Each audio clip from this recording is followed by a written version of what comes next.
Good morning, good afternoon, or good evening, depending on where you are in the world. Welcome to this Techstrong Learning Experience brought to you by Mend. My name is Cody, and I host Techstrong Learning, and we have an exciting panel ahead. Before we get this panel kicked off, we do have just a couple of housekeeping notes I'd like to review. First, today's session is being recorded. So if you miss any of our discussion, perhaps you'd like to rewatch or maybe share with a friend. The on-demand recording will be sent to you shortly after we conclude this live session today. If you'd like to engage with us, there are a couple of ways that you can do so. The first of which is the chat tab. So I'd like you to go ahead and click on that chat tab and let us know from where you are joining us today. I know we have a global audience and we do want to get a sense on where everybody is from. Now, if you have any specific questions, we would like you to send those into the Q&A tab, as that just helps us keep track of them all, and we do want to answer as many as we can. Finally, before we close out, we will be giving away 4 $25 Amazon gift cards, so be sure to stick around for the duration of our program today. So our topic is two birds, one stone, shrinking security debt and attack surfaces. I'm joined by Tim Johnson, Senior Product Marketing Manager at CloudBees, Justin Clarebert, Product Owner for Renovate at Mend.io, Dr. Lisa Bradley, Senior Director of Product and Application Security at Dell Technologies, Stefan Zhu, CTO of Security Analytics at OpenText Cybersecurity, and leading our conversation today is our very own Mitch Ashley, CTO at the Techstrong Group and Principal of Techstrong Research. So to our entire panel, thank you so much for joining us today. Mitch, do you want to go ahead and get the ball rolling? Absolutely. Thank you so much, Cody. And congratulations to you on your recent news. So we're excited for you. All right, everybody. We've got a great topic, and thank you to our panelists for joining us today. And thank you to everyone in the audience who registered and has been joining us for this live conversation. This is an extension of a show that we do called AppSec Today, which is really about how we engage in increasing and improving our posture and our security. So I'll set up the topic that we're going to discuss. But first, I want to introduce our folks. Cody, I just want to make a note too. One of our panelists is having a little bit of trouble joining in, Caroline Wong. So if you can reach out to her on chat, that would be great. So we have one panelist just joining us late here. Hopefully we can get Caroline in here as well. So let's start out with introductions. And as Cody mentioned, our program today is sponsored by Mend.io, who's a great partner and great company to work with here on events like this. Oh, Caroline, so glad you made it here. Thank you for being here. Great.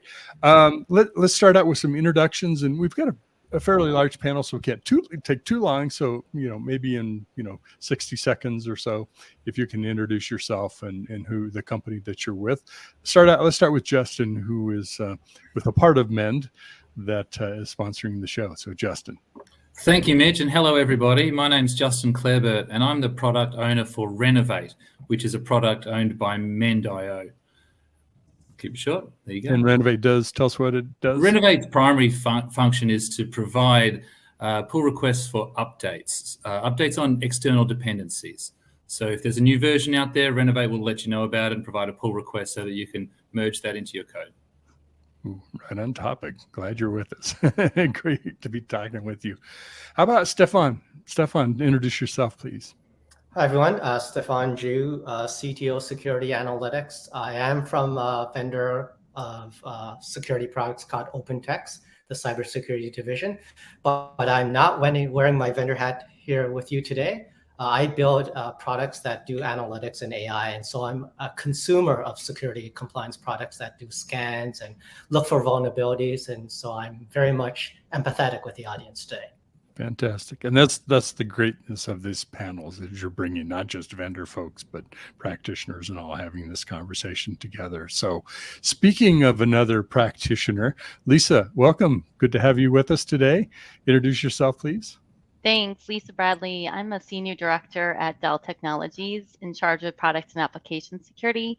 So my focus is on PSERT, which is Product Security Incident Response Team. So protecting our customers by addressing vulnerabilities in our products. And I also have the Security Champion and Training Program.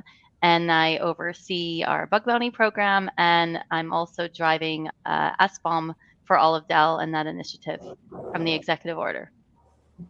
Fantastic. Good. Sounds like God's work there you're doing there. Caroline Wong, thanks for joining us. Please introduce yourself. Hi, thank you so much for including me here. I'm delighted to have gotten over some initial technical difficulties. My name is Caroline Wong. I'm the Chief Strategy Officer at Cobalt. We are an offensive security company. I actually started in InfoSec in 2005, working at eBay and Zynga, leading security teams, have done a little bit of product management, a little bit of management consulting. Really passionate about cybersecurity, DevSecOps, and delighted to be having this conversation today. Good to have you. A return guest, return on panel. You've been on several things with us, so thank you for being back. Speaking of which, another returning guest, Mr. Tim Johnson. How are you doing today, Tim? Tell us about yourself and the wonderful things that you do. Great, thanks. I'm above average today. So Tim Johnson, I'm product marketing with CloudBees. We're all about the software delivery process, which is kind of the underlying sausage making of all this other stuff. And my particular product is orchestrating the security and compliance enforcement across the software delivery lifecycle. So we're bringing that layer of visibility and context to the equation. Fantastic. I also want to give a message to our audience. One of the things, and thank you for people that are already jumping in with where you're joining us from. So please do that, including our panelists. Let us know where you're coming in from. I know Justin's coming from down south, down under, in Australia. I'm in Amsterdam today. Actually, you are? Okay. Other side of the planet.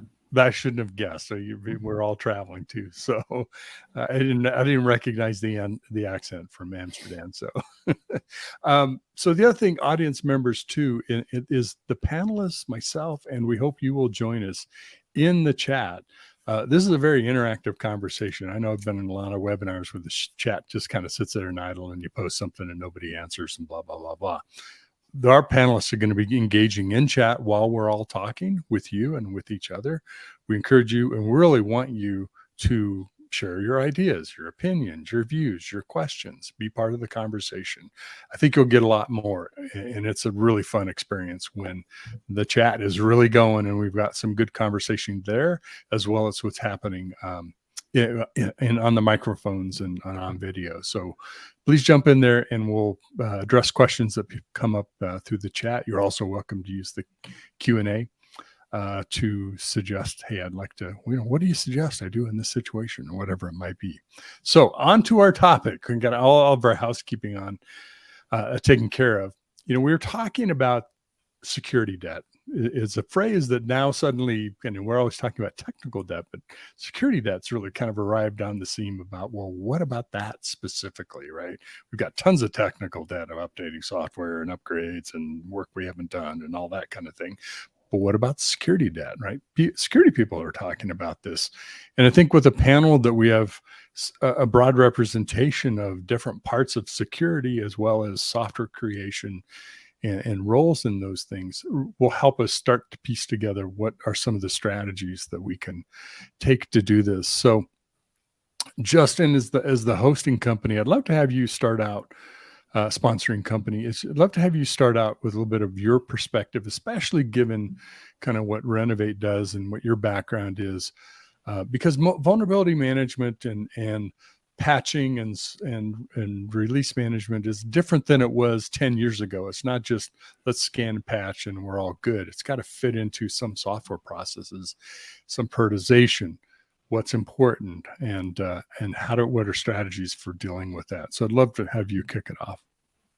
Terrific. All right. Thanks, Mitch. Well, off the top of my head, here's what I'm thinking. When it comes to the sorts of updates and security vulnerabilities that we look to address, we sort of break them into code and external dependencies. I'm going to talk a little bit about the external dependencies because Renovate focuses on that part of it, and that's the product that I'm running. Now, with updating external dependencies, the reason people are getting more interested in that now than they used to in the past is because more and more companies are heavily relying on external dependencies. So say 10 years ago, it was less of an issue. And beyond that, people are now changing the attack surface. So instead of looking to attack code that's badly written, people are finding a vulnerability in an external dependency that's widely used. It gives them a really good bang for their buck as a hacker. So external dependencies create a really good attack surface. So it's important to try to close down security vulnerabilities that are discovered in external dependencies. Renovate's a product that scans and looks for updates and provides those updates. And there are other tools and other products that provide updates in different ways. Some are targeted to fix remediations. SCA tools will look for specific vulnerabilities and say, here's a version that fixes these ones, whereas Renovate is more of a wide sweeping, here's the latest sort of thing. So there's a few different ways to manage that. The important thing is that users are getting updates, whether you're getting targeted fixes or wide sweeping updates. Generally, keeping up to date with dependencies is going to give you a better security posture. But there are updates coming out all the time. It's like trying to drink the ocean with a spoon. They're just constantly coming in to the point where you can be flooded with updates. And even one update can take a long time to push through. Most systems, most companies don't have fantastic automated systems and processes that they can really rely on to get all the way through to deployment. So at some stage, somebody is jumping in and testing the software, testing the updates. Even if we recommend, hey, this is a patch, slide it in, you'll be fine. Somebody's going to be making sure it doesn't break before they release it. In a perfect world, we all have fantastic automated deployment systems. We've got 100% code coverage across everything.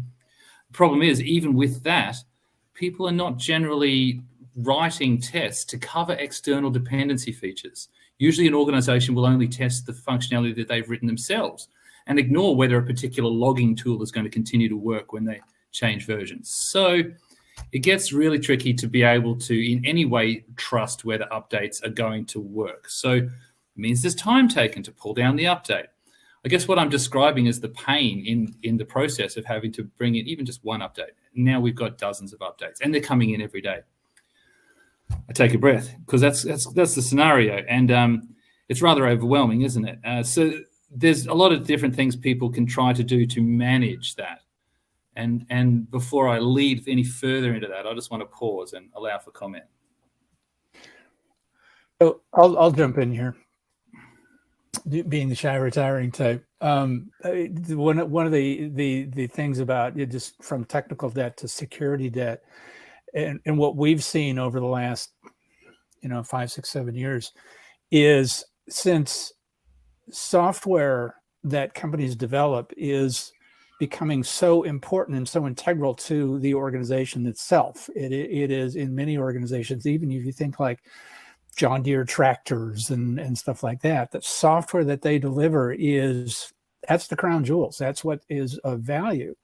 And so initially, if you think of technical debt, kind of the common concept of what technical debt is, grunt work I got to do, but it's low priority. It's kind of like, do I wash my car this week or can I go another 2 or 3 weeks, versus the importance of your software that you're delivering is now a matter of,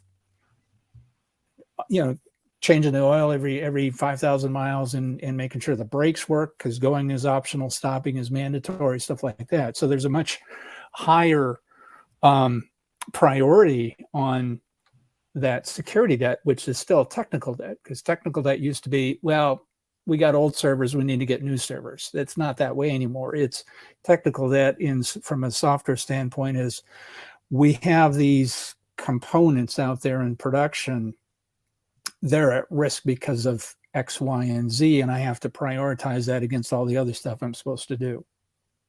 So that's my two bits on that. So I'll add in a little bit. So I'm on the product side of the house mostly, and you're right with the amount of components that we use, whether it's from vendors or especially open source.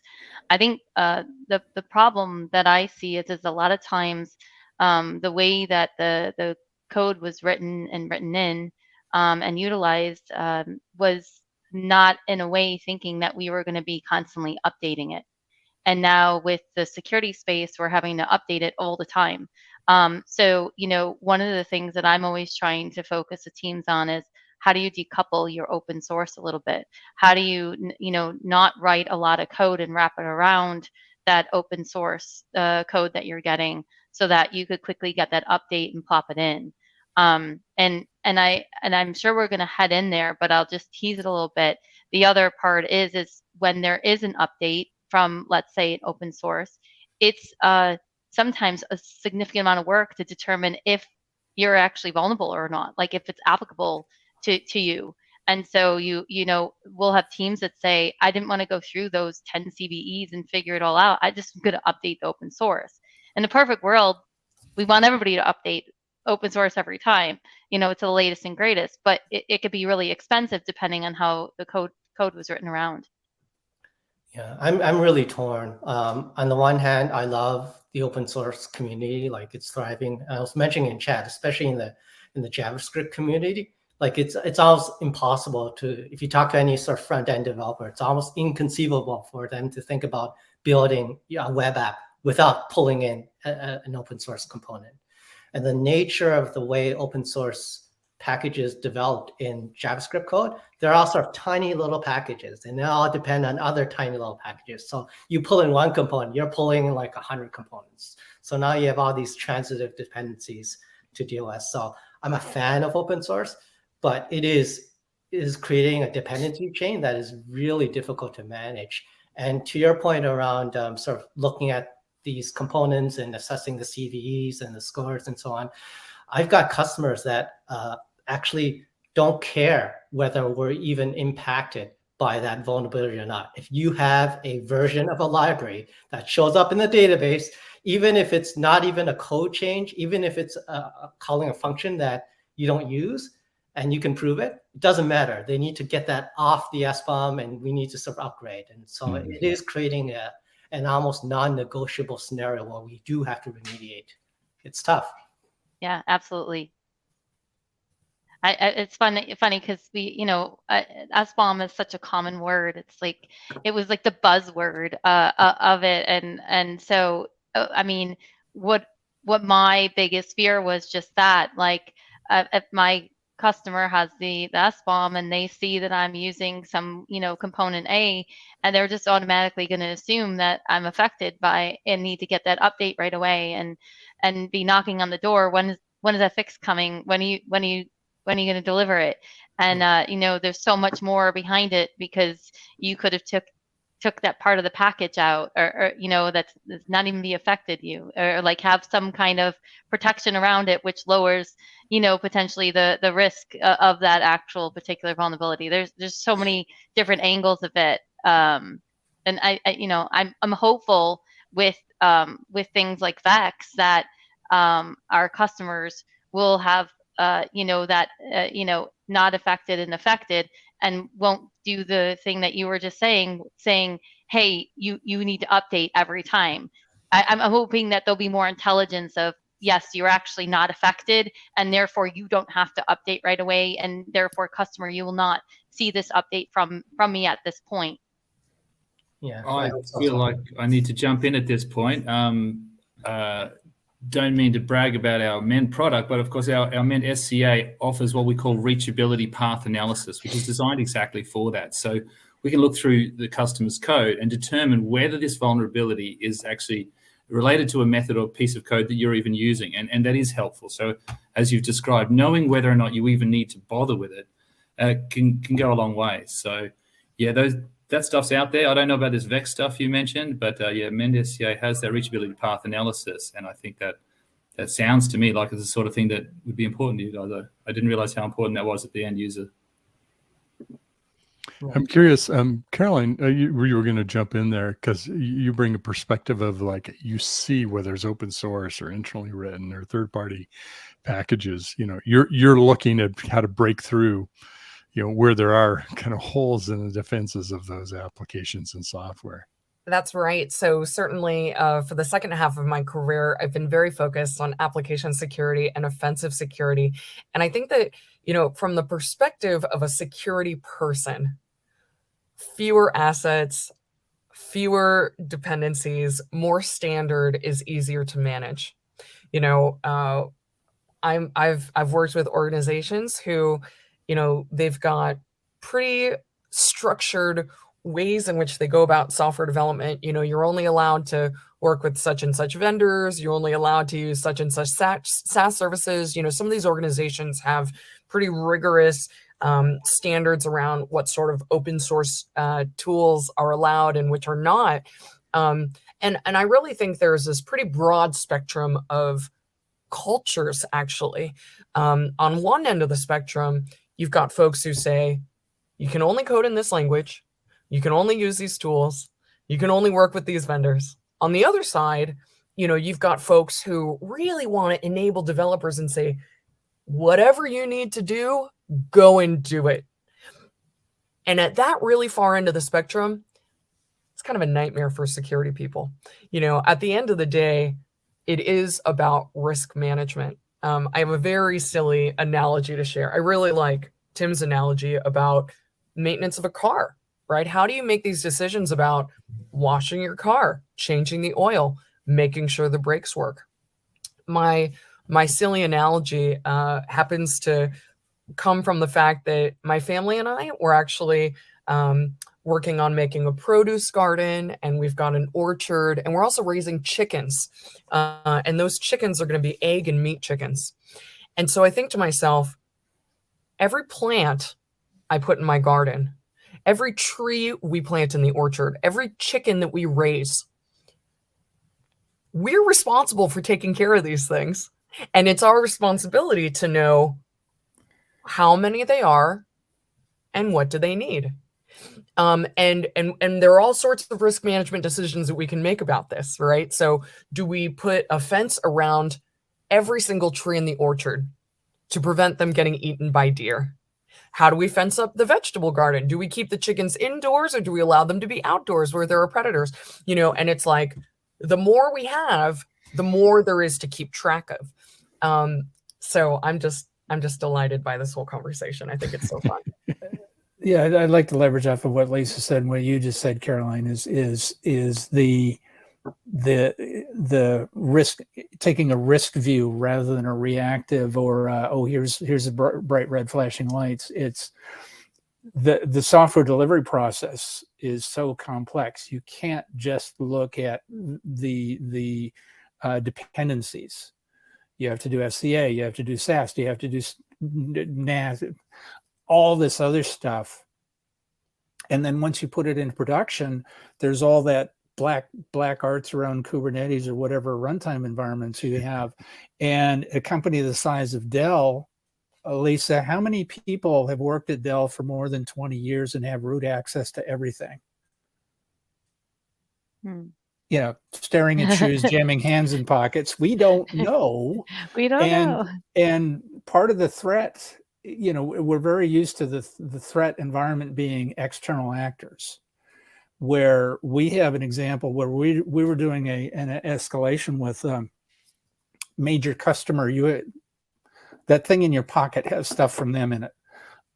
And we're getting their software delivery pipelines working, and finally got it working, and great, let's start running some software through it. The next day came in, nothing worked. Well, Dave overnight went in and changed the configurations to the runtime environments because he didn't like the way they were configured and blew everything up. So the point here is you've got to take a holistic view. You can't just look at app security and say we're secure. You can't just look at dependencies and say, oh, we're secure from that standpoint. There's software delivery process. It's so complex. You have to wrap your hands around everything just to make it more complex and anxiety ridden for everyone here. Between 2013 and 2016, I was working at Cigital. Cigital later got acquired by Synopsys. And one of the main things I did there was I was a lead on many BSIM engagements. BSIM stands for Building Security and Maturity Model. And I'll pop a link into the chat for folks who may not be aware of BSIM.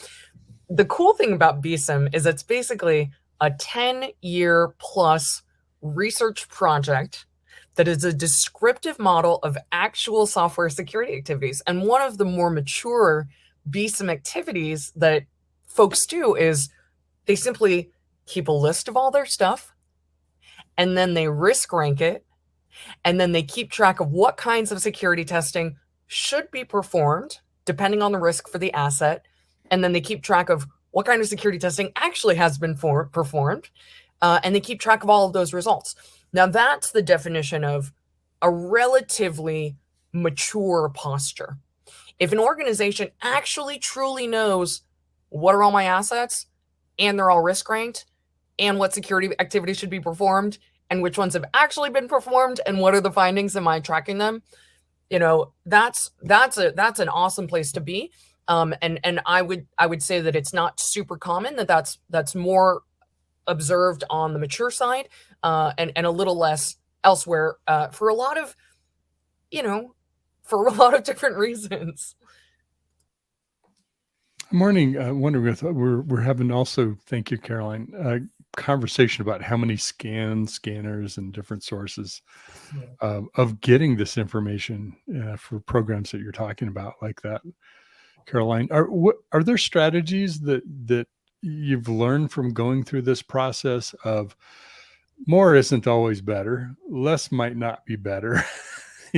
Where's that balance? I think Stefan is kind of like scratching. I see you scratching your head on that. I want to say it's not less about the number. It's more around how much automation you can do, because no matter what the number is, there's no way you can scale unless you sort of integrate it into your CI/CD pipeline. Otherwise, there's just no hope.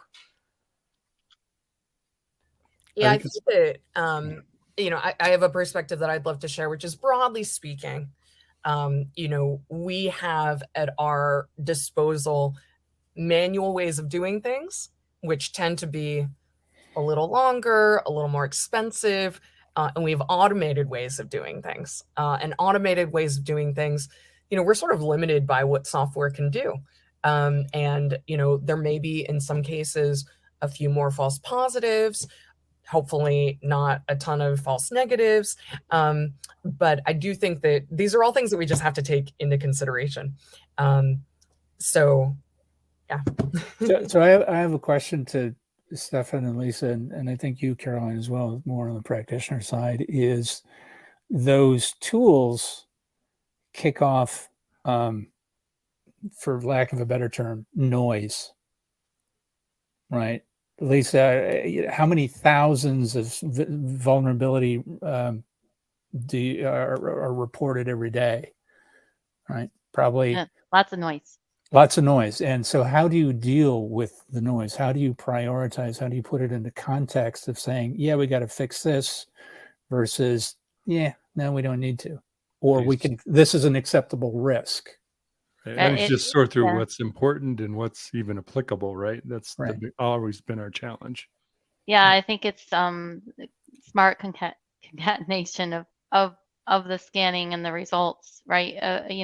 How are we presenting it so it's actually consumable in a way? I think we get this. I mean, we have it constantly, right, within Dell and our infrastructure, but we get things like this from our customers about our products too. It's like, hey, I just did the scan. There's 100 CVEs. Here's the report, and it's a 60-page report, and you're like, half of this is noise and half of this isn't applicable.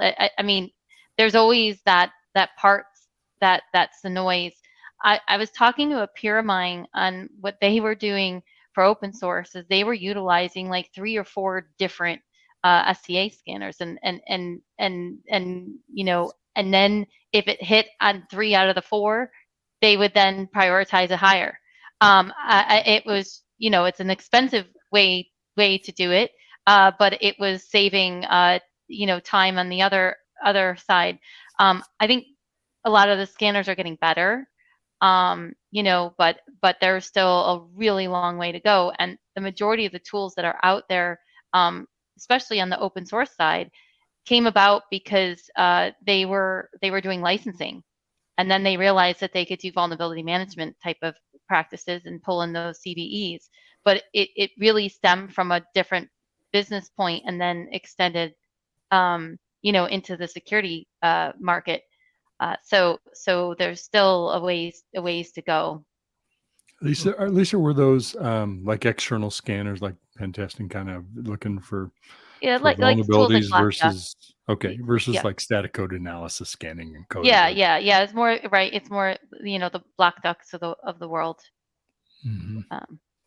Yeah. I would say in general, like a lot of these tools, they do at least emit a priority so that there is some rank order. Unfortunately, especially in the case of CVSS, the CVE scores, we kind of have an obligation to our customers, not just to address the criticals and highs. We actually address anything that's 5 and above because we are a security company. So we want to make sure that we're as secure as possible. So for us, the work associated with false positives is actually pretty high. So, so I lead the AI team. So we have built some in-house, and hopefully we'll make it to product soon, some AI technology that helps reduces the noise, but it's not a silver bullet. There's always sort of noise that requires a human expert to actually go in and do the evaluation. So the way we've tried to scale up the team is we actually make it everyone's responsibility to do that review, because that's the hardest part. So we don't have a small team of security experts to evaluate every single finding. We tried that at the beginning. It was unscalable, right? There's too much code. There's too many sort of results in the scans. So basically every team owns a repo. So if the result comes from a scan of that repo, they have all the context.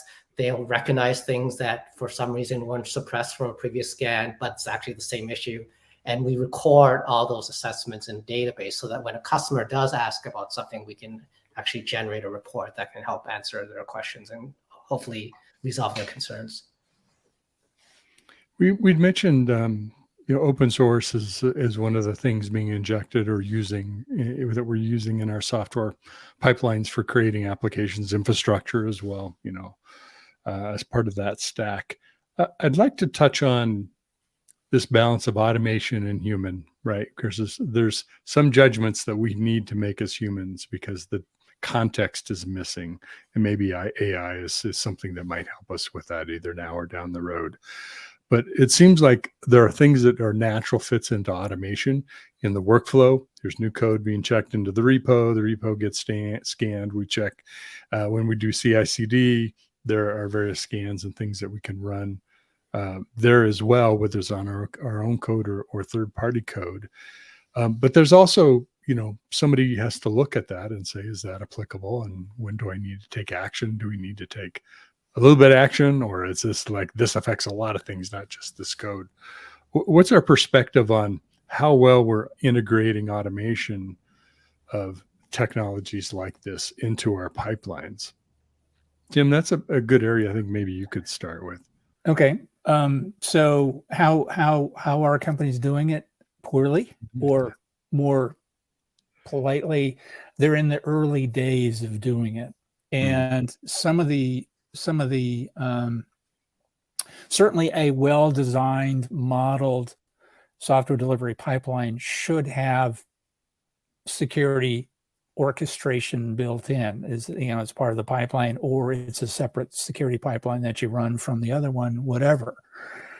And so we're seeing more and more of that. My own personal philosophy is with DevSecOps, the sec is silent, because if you're doing DevOps right, security is there anyway. But the more importantly, Stefan, what you alluded to is, there is stuff that belongs in the pipeline that from a security and compliance standpoint, we do it this way. We use these tools, we use them this way, and we do this in this order. Great. Making decisions is not the domain of the pipeline. Should never be, because as soon as you put a decision point in a pipeline, it's brittle, and you have your own technical and security debt now. Because when you refactor it, or a new component, a new technology comes along, something new changes in your environment, you've got this thing scripted into your pipeline and it's broken immediately, right? So what you need is a way to reach outside of that and look over things and put it in context of, here's what all the scanning tools said, so what? That decision needs to be made outside of the pipeline. The pipeline cannot make a so what decision. Yeah, said another way, you only want to automate what's automatable, right? That doesn't take away the need for a threat model. That doesn't take away the need for like a security champion. That doesn't eliminate the need for security architects to sort of evaluate everything. So I absolutely agree. Yeah. And there are ways to, pushing up very closely to a product promotion here, but there are ways to automate the decision. Is that if it's, if your risk model is such at this stage for this component, accept that and go on and continue on. So you can automate that bit. I'll jump in too. I think it's hard at this point to avoid discussing the actual products that are there in the market to solve these problems. So, I think of 3 ways the automation sort of appears. Firstly, maybe 4. There's the automated detection, letting you know you've got some problems instead of going looking. So I guess we just assume that as a given these days. But then there's the automated creation of fixes, which is the next step. Can we change your code and give that to you so it's ready? And then next step is then there's automatically merge that code into your code. And then lastly, there's automatically push that right the way through to deployment. That very last stage, I think it'll be a long time before companies are mostly doing that part. But we can sort of move the first 3 stages and work towards automatically detecting, providing updates, and merging those updates upon success. So I guess that's in the realm of automation. This is where we seem to be heading. Yeah, you know what's another angle is shifting your thinking a little bit left here, is choosing the right components in the first place. So, I think, when we look at open source, we tend to in the past just look for what was convenient. Now you have to say, hey, are there actually, like people that are contributing still? Do they assign CVEs? Do they have defined what their support life is? Are they doing updates continuously? How often are they doing them? Because it's if you don't have that, if they never assigned a CVE, are they really doing security updates, or are they hiding them, or are they not? Or there's just so many things that you got to think about now. So I think that we could shift a little bit left in our thinking and making sure that we choose components that are potentially more secure, or they did some security type of practices when they developed that code. We vet our vendors more like that. So why aren't we vetting our open source more like that? Getting us to think a different way. So maybe we sort of need to work out a trust model. I guess that's what you're talking about, isn't it, Lisa? It's how do we measure the trust of various different vendors? And we don't really have a way. People just sort of look at the repos, they look for activity, maybe if there's been any bad reports in the newspapers lately, or if anyone's had to deal with a log4j bug. Well, the Linux Foundation put something together to try to grade the components, like they're the open source, and you could self-grade yourself.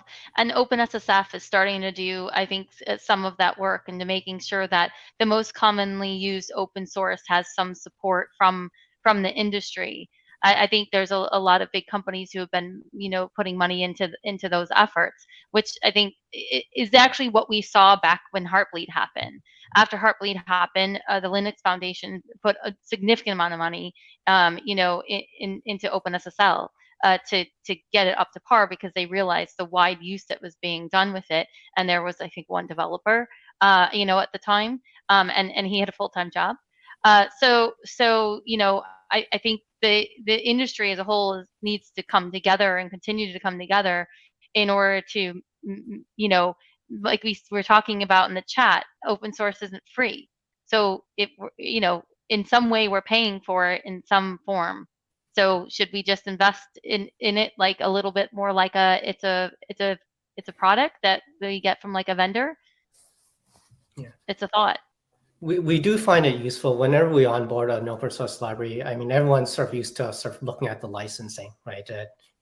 Is it GPL? Is it equivalent to the bubonic plague, or is it something more friendly, right? And that's kind of a starting point. But to your point, Lisa, it's also important to sort of look at how many contributors there are. When was the last update? Is it updated frequently? Does it pull in 100 out of the dependencies? You have to sort of go one level deeper to other transitive dependencies to get a true understanding of risk and trustworthiness of that particular component.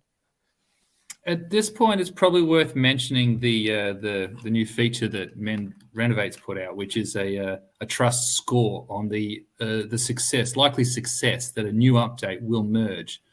And people can use that in their automation to sort of reduce the noise and avoid wasting time accepting maybe a new or frequently failing update.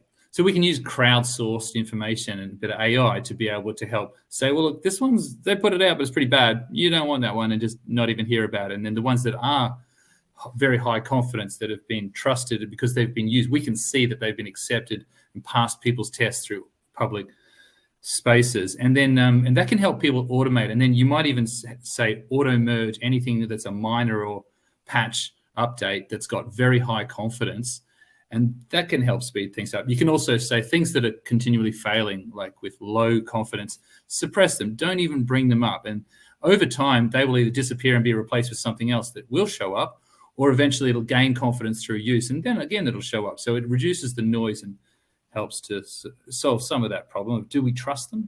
Give them a trust rating, and then you can start filtering your results based on that trust rating. It's interesting you've come out with that, because one of the things I've been kind of pondering is, could we collect data about what elements or parts of our stack, of our applications or software decomp, where upgrades are applied and they have more difficulty? It's a challenge to make upgrades in that part of that area of the code, that part of the stack. That particular piece of software in our environment, right? Because that can make a difference, how we use it, how we integrate with it. And if you had enough data to say, okay, when a new patch like that comes in, we know 19 out of the last 20 times it's gone through no problem. Go ahead and automatically apply that. Let us know. So it sounds like kind of similar thinking. That was the idea behind this feature. Yeah. Mm-hmm. Yeah, exactly. It's tricky though, because history is not necessarily a good predictor sometimes. Like we have like protesterware where, someone will what was that example? Like someone updated a piece of open source software where if you were from a Russia-based IP address, it would suddenly stop working. So these things happen, and there are sort of single events that could sort of break the entire chain. But I do like the idea in general of sort of shifting left and sort of looking at the open source components and other external dependencies before they move it in, because even if it's not malicious and it's an actual mistakes, like we all know supply chain attacks do happen. Okay, so we're talking shift left, and I always think of the IDE at this point. That's about as left as you get, but I suppose you get even lefter, which is the whiteboard, right? What components before we code it. But otherwise, the developers start at the IDE. I wonder whether or not anyone's seen much in the way of tooling at the IDE that can help developers right there, right now, when they're creating components and writing software, show them where vulnerabilities might exist and offer suggestions. Yeah. Isn't that where our artificial intelligence is supposed to be? Yeah. Helping? There's actually a lot of innovation in space, and I said I wouldn't put on my vendor hat, but Fortify is sort of in this space. They have some tools in that space, and there's a lot of other sort of great companies out there using large language models and other similar technologies to essentially read the code and get an understanding of the full context around it and help determine. It's not perfect, like all things. It's not a silver bullet, but some tremendous innovations in this space in the last couple of years. Yeah, I think one of the other things is that if we know, and this is what I was exploring with my team, if we know that a vulnerability affected a product, and then another vulnerability in that component comes in, like let's say it was OpenSSL, just because it's the easy one to talk about, and another vulnerability comes in OpenSSL. If that other CVE that affected them was part of some subset of the code, then this new CVE is within that same subset of the code. There's a higher probability that that vulnerability will also affect that product again, because it's in the same subset of it. And I think what we have so much information in our hands about past things that have actually affected us that we don't tend to use that in order to help have the intelligence of if we're affected or if we're not, and then utilize that with the risk. Because we were talking, Caroline kept on mentioning risk, right? Everything's about the risk. If there's a higher probability that we're going to have the same risk again, then we would want to address that faster. So that's another way of just you getting, I think Tim said we're getting thousands and thousands of vulnerabilities sometimes thrown at us in the face. How do you know which ones to go after first? We have the intelligence there of what affected us before, but we're not utilizing it yet. Yeah, I would add that the part that's missing from that is the context, because a issue with a binary in development for a business service that is non-critical to the business is going to be fundamentally different than an issue with a runtime environment for an application that keeps the lights on. Right. And that context against your risk appetite, against that particular, what that particular asset, application, service means to the organization, against your regulatory and governance standards, both the external and internal standards, that all goes into the context of this is a priority, this ain't. Trivia says this is a medium, but based on context, this is a critical, we need to fix this puppy now. Yeah, absolutely. And I think that, fortunately or unfortunately, that context is more often than not held in people's brains and not written down anywhere, certainly not written down in any sort of like neat, easily accessible data set. I do think that in order to come up with that context, we've got to figure out how to create ways for people to have these discussions. I want to kind of comment on some themes that we've been touching on these past few minutes. I think this group has a lot of great ideas about here's really cool and new innovative solutions that can allow us to do these things. I think that, we've been talking about vendor risk management, which we've done for decades, applied to open source. I think that two of the things that happen more and more commonly that are sometimes harder to get our arms around are thing one. So you set up a beautiful process and then a well-intentioned person goes right around your process. It's just so easy for folks to go and use whatever code they find from wherever, and another one is, and we alluded to this when we were talking about, software supply chain attacks. What if you evaluate your vendor or your open source and you determine that they're actually quite low risk and quite trustworthy, and then they got owned anyway? And so, I don't consider these to be unsolvable problems. I simply consider them to be additional parts to the problem that it's important for us to directly acknowledge, and then just think about what the impact would be in those two areas. Yeah, I mean, ultimately, it's a risk management issue. It's never going to be a binary thing. It never has. So, in some ways, the scans sort of make it feel like it's either on or off, but it's not. It's all these shades of gray that we need to sort of deal with. Yeah, I was just going to add that it's sort of using the security term, it's the zero trust world, right? Everything is compromisable. Everything has vulnerabilities in it and potentially can be exploited. You just don't know what, right? Even the things you have high confidence in, or AI tells you in high confidence or whatever. So I'd like to do this. We're coming up with about 10 minutes or so left in our time. And I'll preload so our panel knows what I'd like our closing kind of conversation to be about. And I'd like each one to comment.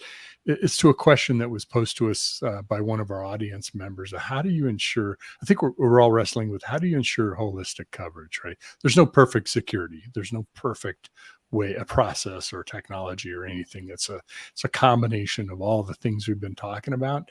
But they pose the questions: is organizations need to consider all dimensions of security when addressing security debt and reducing the attack surface, which I thought that's really kind of brings our conversation down to a really great question. So if each of you can think about your response for a few minutes. I want to mention to our audience members, we are giving away 4 gift cards, $25 Amazon gift cards, as Cody mentioned at the beginning, and those are going to be picked at random. I'll get this from Cody at any moment now. We'll announce what those are at the end, and we will get a hold of our winners, the folks that get those gift cards. So a little pre-congratulations to whoever our winners are that do come up. So great. And thanks for hanging with us. We have about 10 minutes left. So Justin, love you you start out and give your perspective on how do we ensure holistic coverage? How do we manage all these challenges? Thanks for the on-the-spot question and the short amount of time to come up with a response, but I did think of an answer. I think there's two things to consider. Firstly, bounce off words I heard Stefan say, it's a management issue. Management needs to assign time for engineers to deal with housekeeping, updating. I think that's part of it. It's when it's a chore that's not accounted for, gets left. But if people say, okay, every Friday we need to do our updates, or once a month we need to assign 4 hours developer time to something. So firstly, planning for the fact that we do need to do this housekeeping. But then separately, I think it's about knowing where all these areas are. And as we've seen through the channel, most people are running sort of like 6 kinds of scanners. There's testing, which is, it's really all about testing. We're testing all the way through from, is our code working with unit tests? Is it integrating? Is it functionally working? And then we just need to remember the application security testing and the performance testing. So they all sort of become part of the life cycle and good process. So those are the things I'd say. Firstly, management to start allowing time for people to do housekeeping work, which we shifted to 5 or 7 years ago, maybe 15 years ago, when we started allowing time to test. You don't just write the code, you also have time for writing the test. So now we just need to also allow for updates and bringing in management. It's part 2. Remember that it doesn't just stop at code testing. It stops application testing, performance testing, security testing. They're all parts of it. Build it into your business procedures. So that's my response. I think, Justin, though, what you're saying is there's a lot, right? And I think the best approach is to understand where your company's journey is and the maturity that you have in all the different practices, because you're not going to be able to do everything.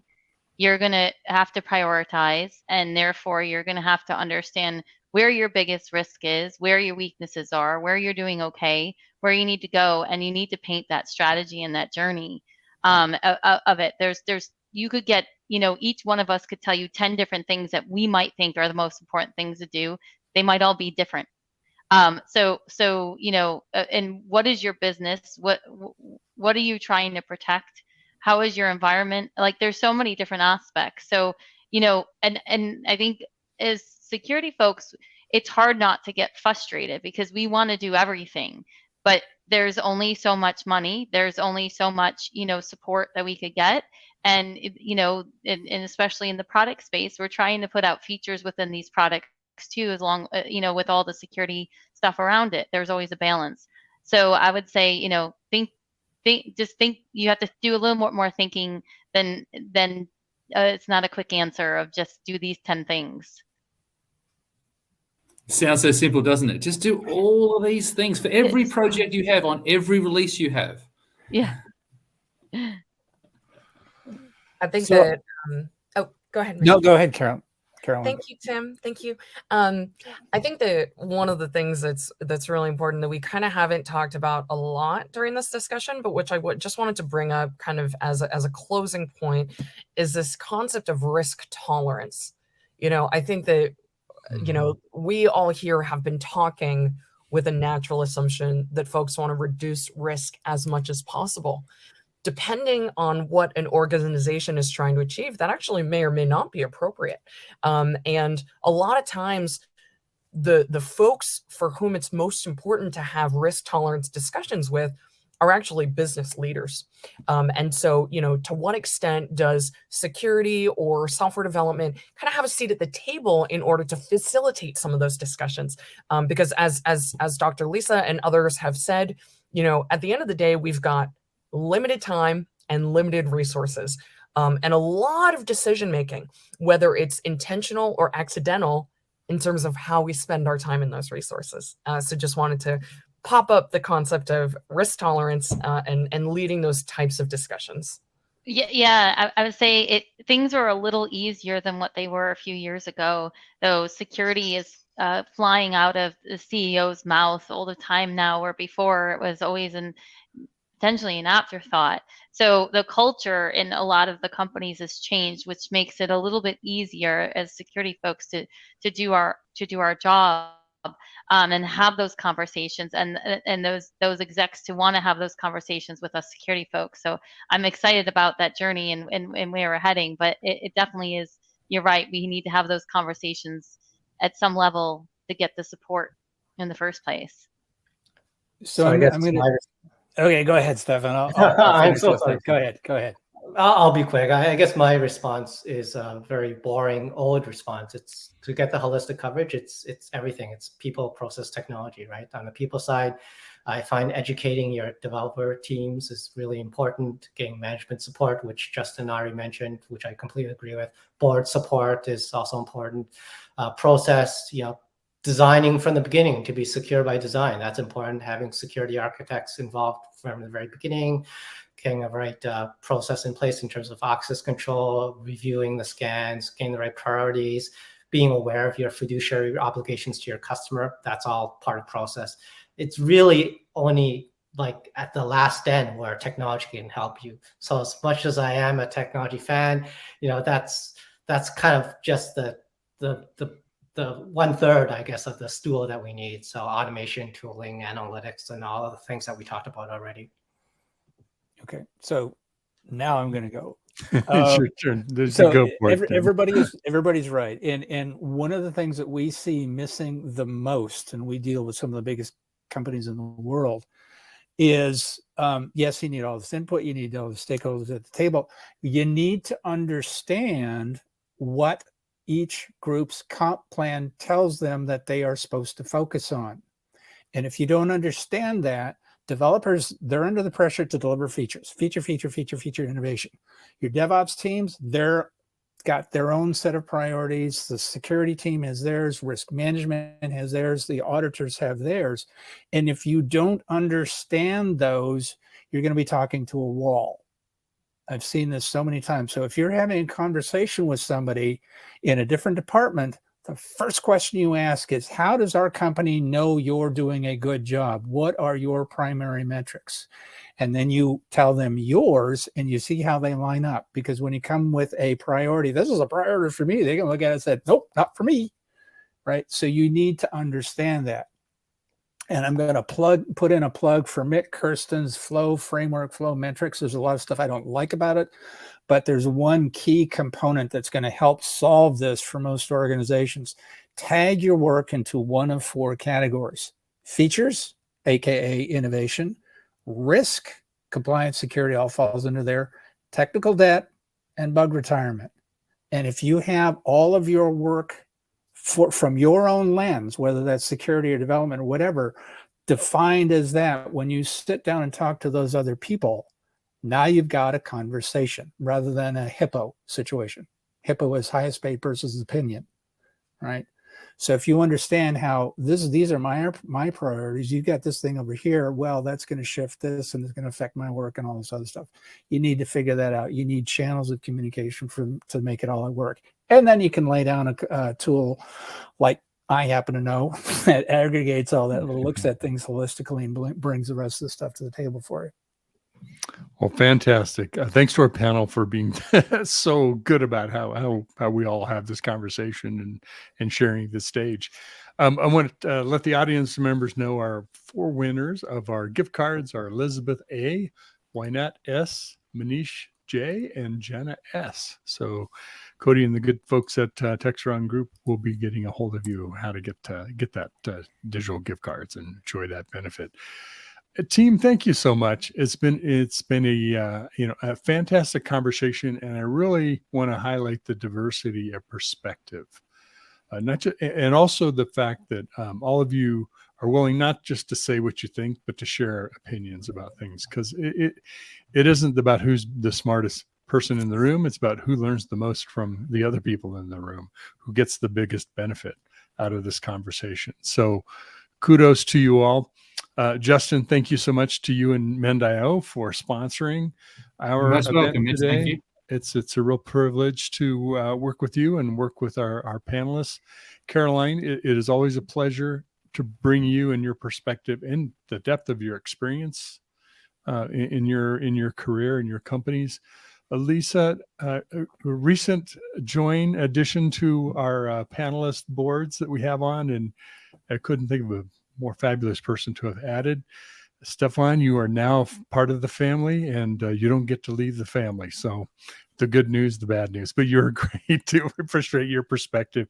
And Tim, thank you again for being such a great perspective too, as well, bringing in also things that we need to talk about around risk and compliance and frameworks and the many things that you mentioned today. Most important, thanks to our audience. You had a ton of comments and questions and things that you engaged with us.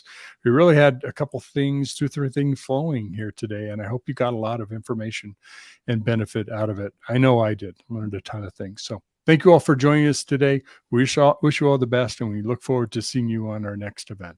Take care and be well. Bye-bye. Bye-bye. Bye.